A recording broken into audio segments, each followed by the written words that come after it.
您的体重46公斤，相比上次重了2.4公斤。谢谢使用小米体重仪。听着体重仪报出的体重数，我愣住了。直觉告诉我，这个体重仪有第3个人动过，而且是个女人。我平时很注重保持身材，体重一直很稳定，1斤以内浮动，比我还轻2.4公斤，一定是个女人，还是个苗条的女人。而这个家只有我和老公2个人住，虽然婆婆偶有过来，不过我知道婆婆是个胖子，肯定比我重很多。我是一个盲人，看不见婆婆长什么样，但我记得婆婆说过，她买衣服要买加大码。我陷入忧思，隐隐感觉老公在外面有人。女人是敏感的动物，我也不例外。我和老公结婚3年，一直过得平静如水，从未争吵。老公在售楼部上班，平时很忙，几乎每天都加班。他回来的时候，我已经睡下了。我也不知道他什么时候回来的，只有早上起床时候听见书房里的鼾声，而平时帮他把衣服丢进洗衣机时候，也会嗅到一股香水味。我不用香水，那肯定不是我的。我一直在逃避现实，可这一刻，我开始按耐不住自己，想要寻求真相，他是否真的背叛我了？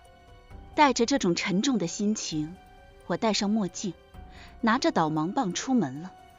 不知道是不是我心情不好，胡思乱想的缘故，我竟然听不见朝我开来汽车的喇叭声，一阵急促的刹车声划破天际。我感到整个人飞了出去，又是重重摔在地上，头痛欲裂，5脏6腑都要震出来，我痛得晕了过去。再醒来已是10天之后，我脱离了危险期，离开 ICU 重症病房，睁开眼睛，入眼之处影子散开，重叠，渐渐变得色彩分明。我这是看见了，我看见了。内心说不出来的激动，泪水涌上眼眶。但也是从这一天开始，我不仅看见了这个世界的繁华璀璨，同样也看见了人性的肮脏和丑陋。多年以后，我也曾感慨，如果没有恢复光明，或许到最后自己是怎么死的，一无所知。病房的门推开了，一道颀长的身影走进来，是一个男人。听医生说你已无大碍，休养一阵子就可以出院了。这声音我再熟悉不过，是曾默，我的老公。我看着他，心口起伏的厉害。原来他长这样，比想象中难看。我佯装镇定，视线茫然落在远处，依旧像个瞎子一样。我看他从随身携带的公文袋里取出一份文件，又是取出印泥，和我说，我上次跟你说过出售商铺的事，已经委托中介挂牌，这边需要你按个手印。这事是我答应他的。1个月前，他说公公得了尿毒症，需要钱换肾，希望我把名下的商铺卖了。我当时立刻同意了。见我迟疑，他二话不说，直接上前抓着我的手，朝着文件切数按下去。这时候，病房门又推开了，一个穿着露脐装的女人走进来，直接来到曾默身边。曾默顺手搂过她的纤腰，十分亲昵。那个女人低头看了一眼她手中的文件，笑着在她脸上落下一个吻。曾默笑着回吻了女人一下。我看着这一幕，深深吸了一口气，双手紧紧攥着被子，强忍着压下内心激动的情绪。这个女人肯定就是我怀疑的第3者。此时此刻，他俩旁若无人，卿卿我我。那个女人双手勾着曾默的脖子。什么声音？我假装看不见，故意反问。曾默手掌放肆摸那个女人，不耐烦口吻对我说话。我表妹来看你了。嫂子，你醒了？好点了没？那个女人一边勾着我老公的脖子，假意关心问我。这熟悉的声音，我一下子反应过来，原来是秦青。住在我婆婆那里的远房表妹。看着眼前两人亲昵的样子，我的脑袋轰然炸开，原来他俩早就有一腿了。之前眼睛看不见，一直以为只是曾默表妹来下城工作没地方住，暂时住在婆婆那里。现在看来，事情并不是那么简单，他俩应该是很早就勾搭到一起去了，而且我婆婆说不定也知道。晶晶关心你，问你好点了没有？你怎么不说话？曾默脸上表情不耐烦地问道。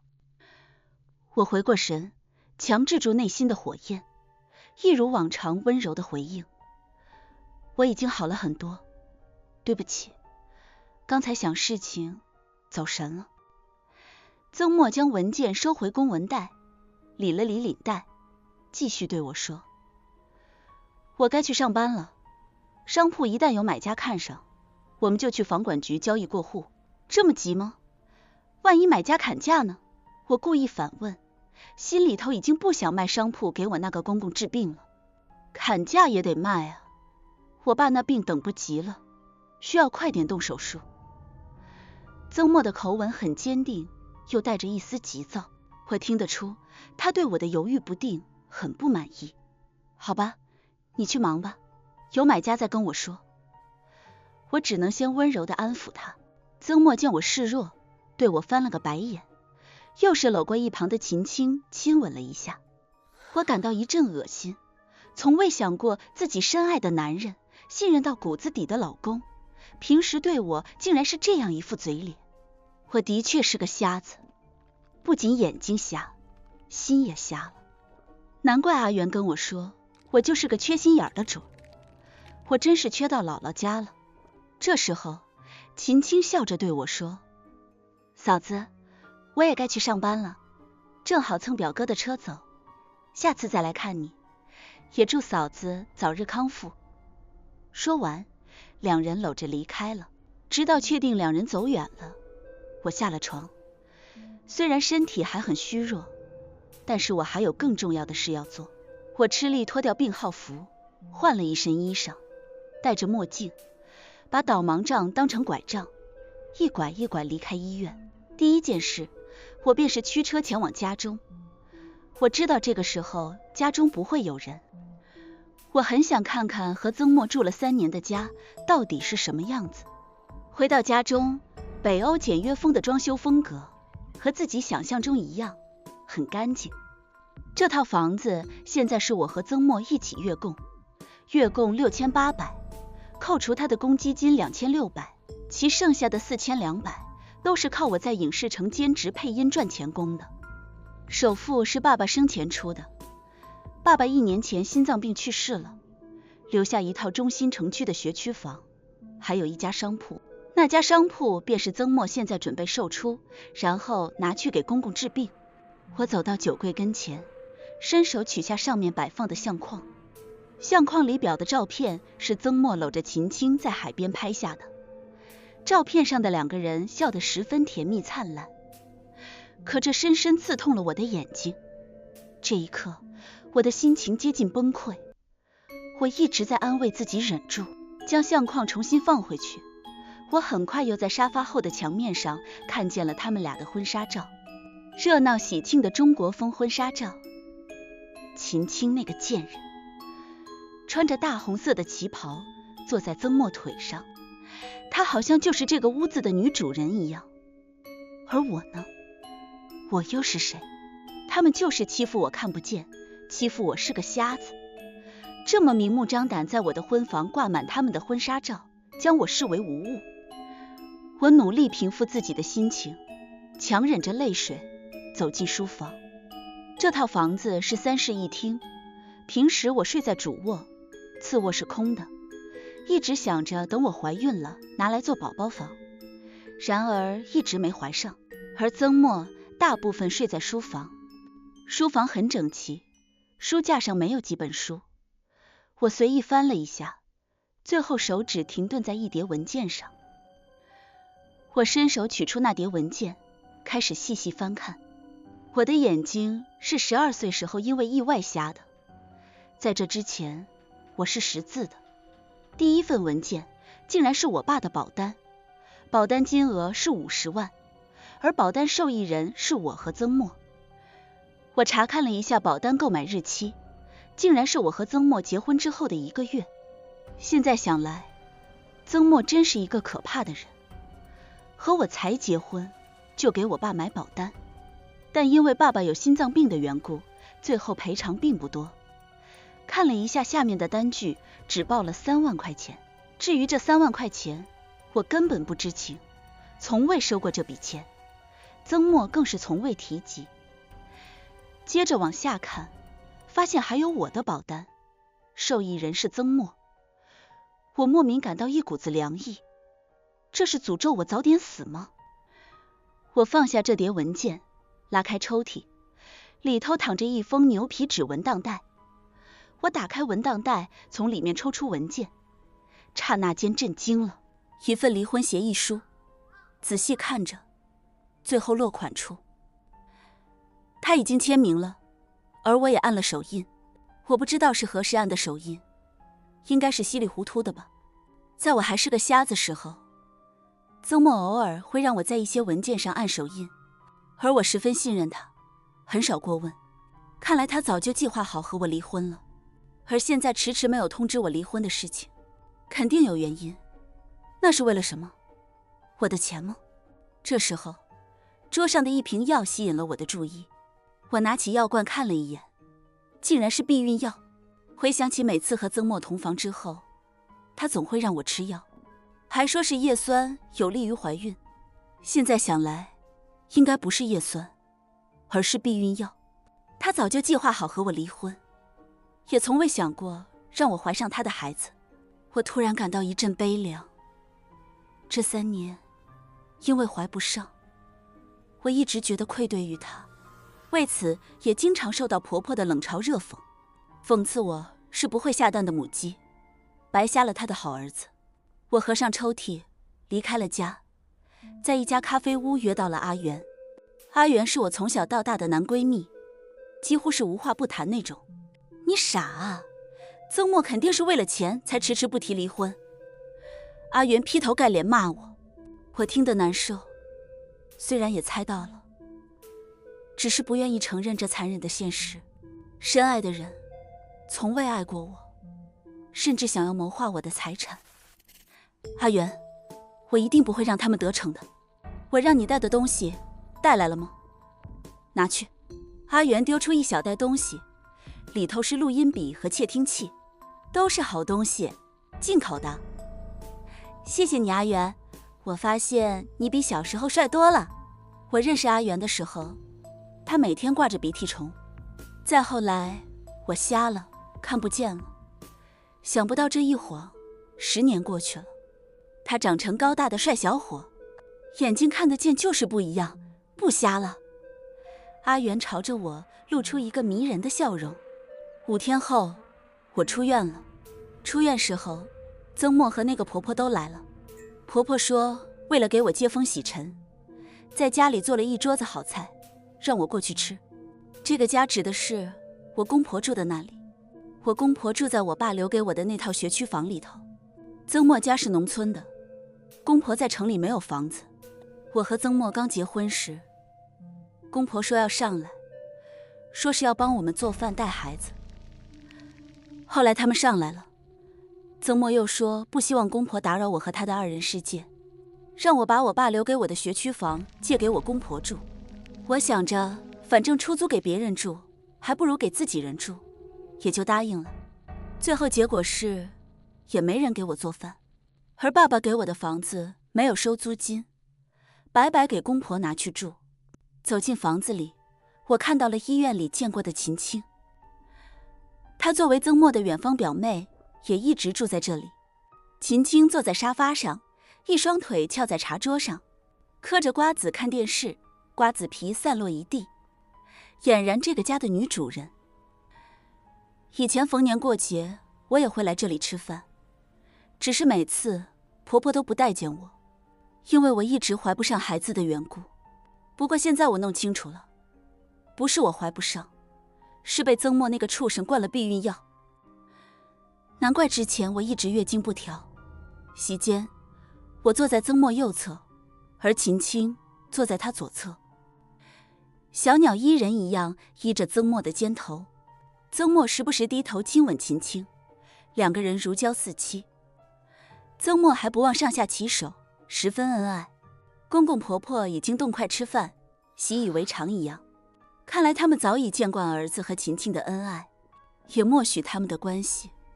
原来只有我一个人是不知情的，只因我是个瞎子。唐云，你多吃点，我做了你喜欢吃的焖豆腐，给你打一碗尝尝。婆婆好似很热情地递了一小碗焖豆腐，放在我手肘边。谢谢妈。我道了一声谢，假装看不见，手慢慢摸到碗，慢慢地用勺子递到嘴里。身边的曾墨则是夹了一个大鸡腿，落入秦青的碗里头。表妹，你也多吃点。他关心的声音。秦青咬了2口鸡腿，皱了眉头，捂住了嘴巴。好腻啊，不想吃了。秦青将鸡腿丢给了曾墨，又是看了我这边，用眼神朝着曾墨示意。曾墨见着，顷刻间会意，把秦青咬过不吃的鸡腿放在我碗里，关心地说道：小云，这个鸡腿给你。你刚出院，多吃点肉。这一刻，我内心翻山倒海的怒浪掀起，真的是太过分了。不过生气归生气，我不能现在掀桌子，这样对我不利。现在暴露离婚，他就会分走我爸给我买的房子，那首付可都是我爸赚的辛苦钱，我必须把房子拿回来。当然，也要让他们身败名裂。医生说了，我大病初愈，不能吃油荤，还是老公你吃吧。我找了个借口拒绝曾墨，见着戏弄我不成，几分扫兴地将那个鸡腿夹走了。紧接着，我摸着身后的皮包，从里头取出一盒补妆用的粉扑。京津影视城的张姐送了我一盒粉扑。我平时不化妆，你应该会用吧？秦青扫了一眼，一看那盒粉扑是大牌子，眼睛瞬息间亮了，立刻伸手拿过去。会用，我平时会用一点，既然嫂子不用，就给我吧。我见她喜滋滋地将粉扑收回去，勾唇笑了。那盒粉扑看上去是大牌，实则内有乾坤。我把阿元给我的微型窃听器装在里头了。至于阿元给我的那支微型录音笔，在来的路上我放在了曾墨的车上了。吃过饭，我坐在沙发上，假装戴上耳机听收音机。作为茫然，平时的娱乐节目便是听收音机。曾墨和秦青坐在对面的沙发上，两个人不停地啃来啃去，就差直接在沙发上真枪实战了。我趁着两人忘情纠缠之际，将手中的手机调整成拍摄界面，两人不堪的画面都拍了下来，甚至录制了视频片段。我拍的差不多，两人纠缠的按耐不住，直接去了房间。客厅里看电视的公公立刻好事地跑到房间门口，趴着偷听，而婆婆则是在厕所里一边拉屎一边刷视频。拉屎的臭味很快飘到客厅。说真的，我被这一家子恶心到了。以前看不见，从未想过真实的画面会是这样的。我趁着他们都不注意，起身将曾墨的公文包拿了过来，同样放进一枚微型窃听器。要离开的时候，婆婆提着一罐保温盒走出来，笑眯眯地叮嘱小云，这些菜都还新鲜着，反正也吃不完，你带走吧，拿回去吃。我没有多想，伸手接过。谢谢妈。回去路上，曾墨一边开车一边吹着口哨，一副神清气爽的样子，浑身都散发一股味道。当然，我闻着气味就是感到恶心。对了，我们的商铺已经有买家出价了，可以卖280万。明天你不用去影视城上班，我们去签合同。曾墨开口说道。我发现他每出口一句话，都在满满算计我。好，我没有立刻反对，而是先应下。回到家中，曾墨又是用陪领导去唱歌一套说辞出门了。他一走，我就拿出手机，打开窃听界面，戴上了耳机。果不其然，曾默一出门没多久，就打通了秦青的电话。两人果然在密谋我的财产，都已经开始商量如何花280万钱。秦青说要给她的孩子买一套学区房，原来她怀孕了，还真是讽刺，百般不让我怀上，原来是要让她怀上。曾默却说要拿钱开一家房产中介，说现在房市很火，可以大赚一把。结果秦青不乐意了，曾默立刻安慰他，学区房还怕没有？我爸妈住的那套房子不就是学区房，可以读10小和1中顶配。秦青听了没好气道：那是你爸妈的吗？那是那个瞎子的，死瞎子很爱我，傻得很，我会让他把房子过户给我。我听着曾默一口一声死瞎子称呼我，心凉了大半截，说不心痛是不可能的。原以为他只是变心，现在看来，他一开始对我就没有心，只是看上了我的钱。我突然感到发冷，冷得浑身都在颤抖。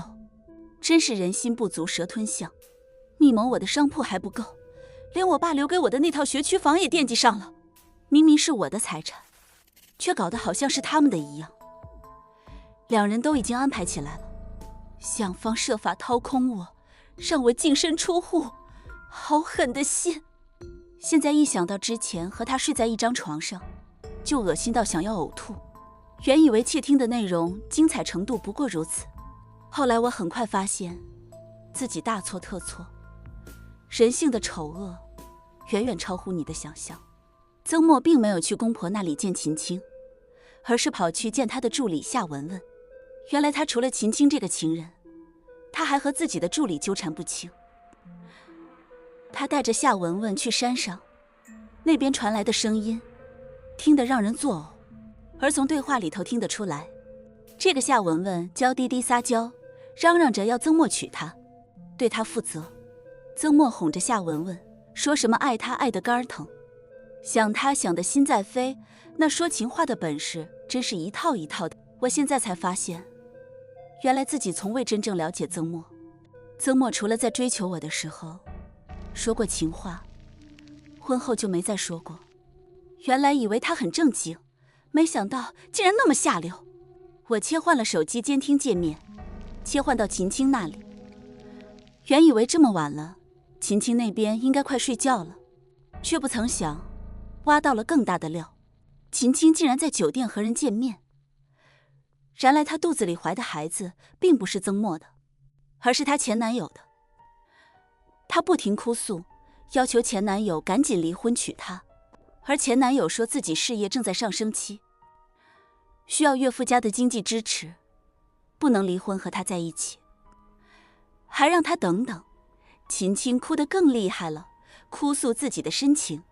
我是彻底被秦青曾默折服了，互戴绿帽就算了，还特别能入戏。第二天，曾默果然带我去中介机构签署商铺买卖合同。我当然不愿意卖掉爸爸留给我的商铺，给他锦上添花，但是又不好直接撕破脸。在签合同的时候，我假装晕倒了。我这一晕倒，中介机构的工作人员都慌了，买家直接吓得撤退。最后120过来把我载去了医院，曾默只能一路跟随。医院给我做了一系列检查之后，得出结论是上次车祸的后遗症，需要好好休养。曾默自然没有识破我，气得在外面走廊打电话，不用猜也是和秦青打电话。一通电话结束，曾默推门进来，见我还在睡觉，来来回回踱步，最后又是听见他接了一通电话。我听见他对着电话那头不停哄着宝贝儿宝贝儿叫个不停，然后就出门了。我猜到了，应该是夏文文找他，他这会儿应该是去找那个助理。我来不及换上病号服，直接披了一层外套，便尾随离开医院，打了一辆的士，一路尾随。虽然几次快要跟丢，幸好手机上安装了窃听器，那窃听器有定位功能。很快，的士根据我提供的定位地址，停在了一条商业街。我看见曾默平时开的那辆车，停在一家快捷酒店门口。那是一辆二手的奥迪 A6，3年前和我结婚时候，花了25万买的。25万，有15万都是我多年攒下的钱。我记得当时他说买了车，每天载我去影视城上下班，周末可以带我去郊外踏青。然而实际上，那辆车除了我结婚那天坐过一次，就再也没有坐过了。平时去影视城做配音工作，我拿着导盲棒出门，搭乘地铁去上班。周末时候，曾默几乎不在家，不是说忙着接待客户，就是说售楼部有活动。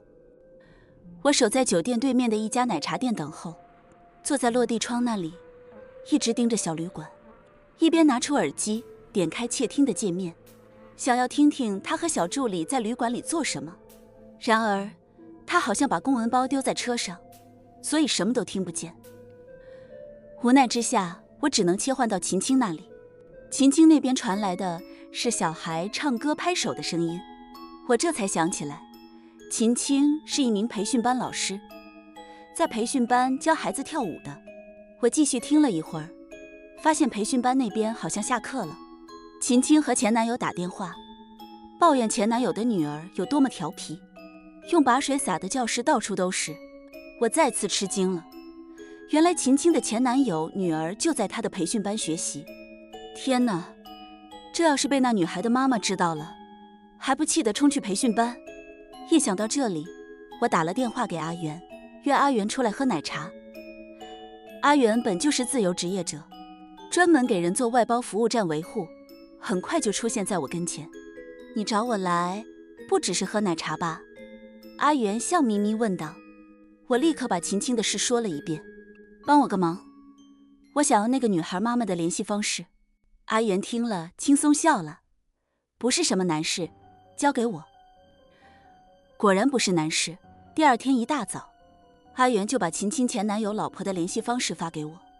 我看了一下，秦青前男友的老婆原来是开生鲜超市的，上面还有联系的电话号码。我用了一个新号注册了新的微信号，很快加上了秦青前男友的老婆。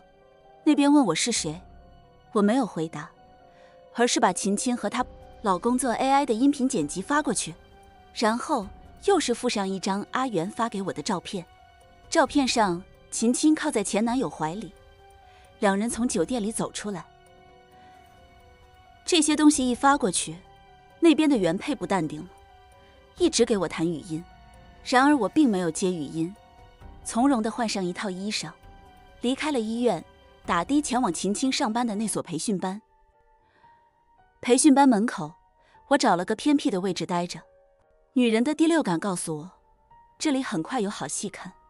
果不其然，时间过去不到1个小时，秦青前男友的老婆已经带着一群人冲到培训班。接下来很快一场原配暴打小三的好戏上演了。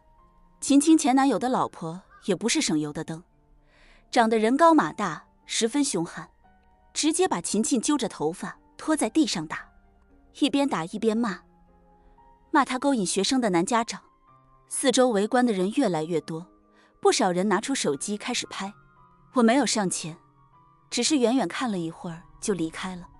到了下午，抖音同城那里发的都是秦青被原配拖在地上暴打的画面，下面的评论五花八门，有骂小三可恶的，也有人骂原配凶悍，活该老公出轨，更有人感慨女人何必为难女人。我刷了一会儿评论，打开窃听器，我很想知道曾默那边知道这件事了吗？窃听器那边，我听见曾默对着秦青咆哮，质问他孩子是不是他的，甚至听见曾默拳打秦青，秦青大声尖叫哭喊的声音。没想到那边已经吵得那么凶了，不过听着听着声音开始模糊，很快没了动静。两人的窃听器，一个安装在公文包里，一个安装在补妆用的粉饼盒里，估计是没带身边，就不知道打架打哪里去了。很快到了晚上，再次打开窃听器，终于听见了声音，不过是婆婆和公公在说话。看来秦青的化妆盒落在了家里了。我听见婆婆对公公说秦青孩子没了的事情，公公生气，大骂秦青，说他伤风败俗，做出背叛曾墨的事情，说他肚子里的孩子不是曾家的孙子，没了就没了。我继续听了一会儿，婆婆竟然开始叨叨起我来了，又开始骂我是不会下蛋的母鸡。就在这时候，病房的门突然推开了，我的手抖了一下，没想到曾墨会突然出现。我看了他一眼，很快又是假装眼睛看不见，眼睛茫然盯着前方某个点。我的另外一只手缓缓地将手机的屏幕锁了起来。曾墨走上前，谁？是谁来了？是你吗，老公？我故意问道。作为茫然，耳力极好，因此我要第一时间反应。是我。曾墨轻轻应了一声，他走到我跟前，突然抬手落在我眼前晃了晃，我的眼睛不敢眨。曾墨立刻低头，猛地凑上前，盯着我的眼睛看。说实话，我吓了一跳，他突然靠得这么近，有点骇人。你看得见我吗？曾墨盯着我的瞳孔问。我眼睛眨也不眨，一副不解疑惑反问。老公，你怎么了？我一直都看不见你，不过我可以从心里感受到你。我违心的温柔地夸他，说出来的话我自己听着都恶心。曾墨依旧盯着我的眼睛看，声音阴冷。那为什么张婶说看见你眼睛好了？我心弦拧紧了。张婶是我楼下的邻居，上次回去时候忘记拿导盲杖走路，估计是被他瞧见了。张婶是不是认错人了？我眼睛若能看见，这天大的好事肯定第一时间告诉老公你。我好想知道自己的老公长什么样子。我说完，心想着他不会再怀疑了吧。这时候，曾墨伸出手，从西装内口袋抽出一支钢笔，拔出了笔帽。我不知道他要做什么，莫名感到害怕。他扫了一眼笔尖，突然拿起笔尖朝着我眼睛刺过来。我的瞳孔微微扩大，盯着刺过来的笔尖，死死盯着。最后，笔尖停留在距离我瞳孔1-2公分的地方，就差那么一点，就可以刺进我的眼睛。曾墨盯着我没有反应的表情，缓缓收回了钢笔，而我整张后背都在那一瞬间冒出了冷汗。原来他这么晚来医院是来试探我，他怀疑我。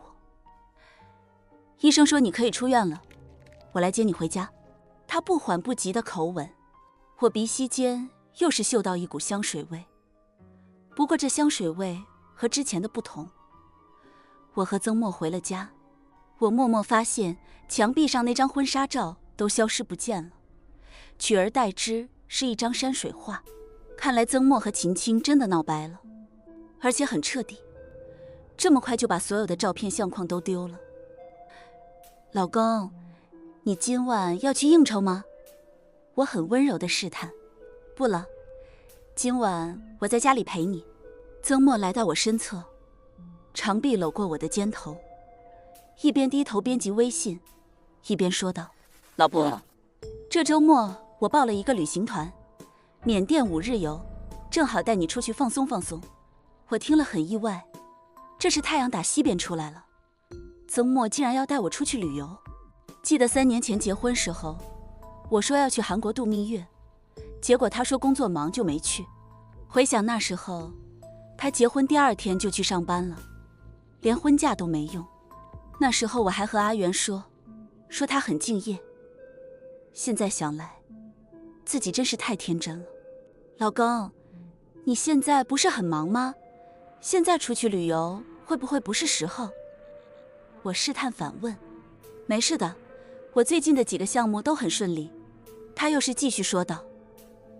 老婆，当年我们结婚没有度蜜月，趁着我最近工作闲下来，刚好可以浪漫一下。我见他如此坚持，也不好再拒绝。当然还有一点，我很想知道他带我去旅游真正目的。我不相信他是为了给我制造浪漫。果不其然，一直等到我洗澡上床休息，他又是拿着车钥匙出门了。我听见房门锁上的声音，立刻打开了窃听器。我耐心等了一阵子，终于听见那边传来女人的声音，是夏文文的声音。那瞎子同意去缅甸了吗？他能不同意？听说我要带他去旅游，他都开心的不会说话了。曾默得意地说道：那就好，我舅舅在缅甸那边做生意，正缺人手，等那瞎子一到缅甸，你就把他交给我舅舅，你舅舅一定要派人看好他，别让他跑了。失踪满4年就可以宣布死亡。老公，等那个瞎子宣布死亡，我们就领证结婚了。夏文文开心的口吻说，这开心劲我在这边听得很清楚。两人简直把整个谋害计划安排得天衣无缝，尤其是曾默已经想好，在我被宣布死亡之后，他可以得到继承我的遗产，包括那一份他3年前就买好的保单，100万的高额保单，他都已经算在里面了。他和助理开始安排后面的生活，先是换一套郊区的楼中楼，带花园那种，可以让那洗头妹安心备孕。又是打算把那个商铺拿来开一家房产中介。曾默计划把现在和我共有的婚房卖了，重新给他父母买一套房子养老用。这言语间就没有提过我的死活，只字未提。我的心疼的难受，泪水忍不住涌出了眼眶。这连日来积累的难过伤心，在这一刻间再也绷不住了。在这深夜，我哭得厉害，我对他越来越恨。我难过的不是他的背叛，是他对我竟然没有一丝一毫的感情。这3年，我对他的感情简直是最大的错付。时间很快到了周末，我和曾默坐飞机到了缅甸仰光，紧接着又是和他一起坐大巴去缅北的一个小镇。大巴车很破，摇摇晃晃地走在红土路上，这里的公路修得不好，很多泥土路。我戴着墨镜，手里拿着导盲杖，假装不知情的样子询问老公，我肚子好饿，要吃饭了吗？快到了，肚子饿就先吃面包。说完，曾默直接塞了一个面包给我，声音虽然温和，可我还是看见他脸上的不耐烦。我假装大口啃着面包，心却是很凉。老公，如果有一天我不在了，你还会想我吗？我悠悠地开口。曾默一直张望大巴外风景，情绪有点烦躁，随口回了一句会。不一会儿，大巴车停了下来，曾默拉着我下车。我看见路边站着几个穿短袖的男人，有的男人纹着身，有的染着黄头发。曾默拉着我朝着那些人走去。我内心清楚知道，这些人就是夏文文口中的接应人，尤其为首那个光头的男人是夏文文的舅舅。其实我已经知道，这些人都是活跃在境外的人贩子。我深爱的丈夫要把我卖掉，这是有多么悲凉。老公，你要带我去哪里？我依旧装着不知情。导游来了，我们接下来要跟导游去景点吃饭。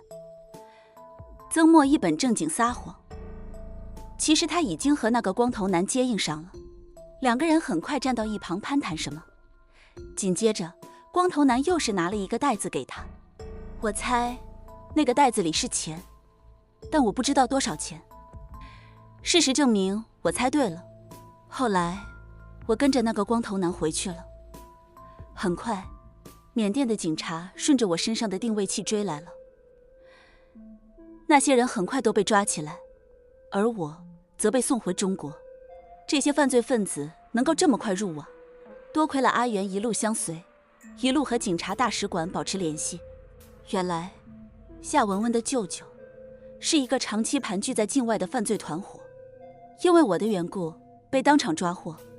根据两国的引渡条例，那些犯罪分子都将被引渡回国判刑，反正该枪毙的枪毙，该无期的无期。至于曾默，我把他和夏文文的录音，包括他和夏文文舅舅交易的录音送去了警察局。曾默很快也被逮捕了，因为贩卖妇女罪名成立，判了5年。而那个助理是同谋，也判了3年。从始至终，曾默并不知道他入狱，是因为我的窃听器。他一直以为是他和夏文文舅舅接触的原因。2年后，探监室，曾默穿着囚服，盯着我的眼睛看。老婆，你终于来看我了，你的眼睛看得见了。看得见了。我淡淡应了一声，低头拨弄无名指上的钻戒。太好了，老婆，你快把我们的房子卖了，找最好的律师把我保释出去，我要离开这里。他激动地说话，眼睛里都是血丝。我抬起头，微笑看他。好。随后我拿出一份房子出售合同，落在他跟前。签字吧。曾默低头看着那份合同，愣了一下，抬头看我。怎么是把我们那套卖了？你爸爸留给你的那套房子更值钱。我笑着开口，我爸爸那套房子要拆迁，现在卖不划算，还是把我们这套卖了吧。曾默听我这么说，也顾不上那么多了，直接签了字。我看着他在售卖合同上签字，大大松了一口气。其实我和他已经离婚了，当年抽屉里那一份离婚协议书起了很大的作用，是他提前签字的。正好他入狱2年，我起诉离婚，一切顺理成章。而今天我就是来把和他共有的那套房子卖了，把本该属于我的东西通通拿回来。我签完字了，老婆，你拿到钱赶紧来救我，我真的不想再在这里待下去了。曾默不停地说道，情绪十分激动，眼睛里的光泽都是泛散的。你在这里面乖乖的，我很快救你出去。我温柔地安慰他，收拾好文件，离开了监狱门外。我上了一辆车，阿元坐在驾驶座，微笑着看我签好字了。他不知道在监狱里受了什么刺激，竟然不记得和我已经离婚了。我说完，转头看着阿元。阿元轻笑一声，右手拉起了手刹，左手打着方向盘，他无名指上的钻戒在阳光下闪闪发亮，可能是恶有恶报吧。他对你做了那么多丧尽天良的事情，应该有报应。阿元温润嗓音说道。我没有继续这个话题，我知道阿元不喜欢我说曾默的事，而这2年间我遇见很多人，当然也遇见过秦青。我遇见他的时候，他挺着大肚子，身旁跟着一个大腹便便的老男人，那老男人亲昵搂着他。我不知道他和那个老男人的关系，但是看着比他起码大个20岁，而他却没有看见我。因为这2年我真的变了很多，变得爱打扮，变得爱花钱。或许是阿元给我给的太多了，但有时候我真的觉得阿元对我的控制欲很强。